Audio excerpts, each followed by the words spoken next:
Manamadurai lockup படுகொலைக்கு Marxist communist கட்சி கடும் கண்டனம் தெரிவித்திருக்கிறது. விவரங்களை தர இருக்கிறார் செய்தியாளர் லதா. விவரங்கள் வழங்கலாம்.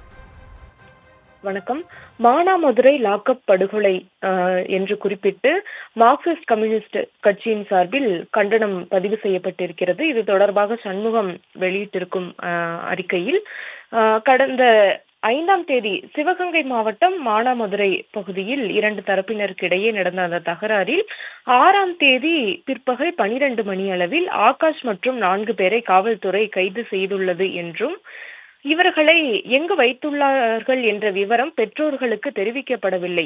திடீரென 7ஆம் தேதியன்று ஆகாஷ் பெற்றோர்களை தொடர்பு கொண்ட காவல்துறையினர் ஆகாஷ் மதுரை அரசு ராஜாஜி மருத்துவமனையில் அனுமதிக்கப்பட்டிருப்பதாக கூறியிருக்கிறார்கள். இதையடுத்து அங்கு சென்று பார்த்த பொழுது ஆகாஷினுடைய கால் முறிக்கப்பட்டு இருந்ததாகவும் அது தொடர்பாக ஆகாஷ் தன்னுடைய பெற்றோர்களிடம் பெரிய கல்லை தன்னுடைய கால் மீது போட்டு காவலர்கள் காலை உடைத்து விட்டதாக தெரிவித்திருப்பதாகவும் குறிப்பிடப்பட்டிருக்கிறது. மேலும் மகனுக்கு ஆறுதல் தெரிவித்துவிட்டு உணவு தயார் செய்து வருவதற்காக பெற்றோர்கள் வீடு திரும்பியிருக்கிறார்கள்.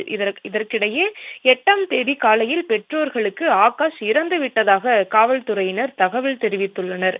மேலும் அவரோடு கைது செய்யப்பட்ட 4 பேரையும் ராமநாதபுரம் சிறையில் அடைத்து இருப்பதாகவும் காவலர்கள் தெரிவித்துள்ளனர் என்று அந்த அறிக்கையில் அவர் குறிப்பிட்டிருக்கிறார். மேலும் இந்த கொடூரமான லாக்அப் படுகொலையை மார்க்சிஸ்ட் கம்யூனிஸ்ட் கட்சி வன்மையாக கண்டிக்கிறது என்றும் ஆகாஷ் படுகொலை செய்யப்பட்டதற்கு முன்னால் அவர் மிகப்பெரிய கடுமையான சித்திரவதைக்கு உள்ளாக்கப்பட்டு இருக்கிறார் என்பதை அவர் கால் உடைந்ததிலிருந்து தெரிய வருகிறது என்றும் சண்முகம் அவர்கள் குறிப்பிட்டிருக்கிறார். மேலும் காவல்துறையில் இதுபோன்ற அத்துமீறிய அராஜகமான நடவடிக்கைகள் தொடர்வதாகவும் சாடி இருக்கக்கூடிய அவர் மனித உரிமைக்கு எதிராக இந்த கொடூர குற்ற செயலில் ஈடுபட்ட அப்போது காவல் நிலையத்தில் பணியில் இருந்த அனைத்து காவல்துறையினர் மீதும் உரிய நடவடிக்கையை மேற்கொள்ள வேண்டும் என்றும் குற்றம் இழைத்த காவல்துறையினர் மீது கொலை வழக்கு பதிவு செய்யப்பட்டு அவர்கள் கைது செய்யப்பட வேண்டும் என்றும் மார்க்சிஸ்ட் கம்யூனிஸ்ட் கட்சி கேட்டுக்கொள்கிறது என்றும்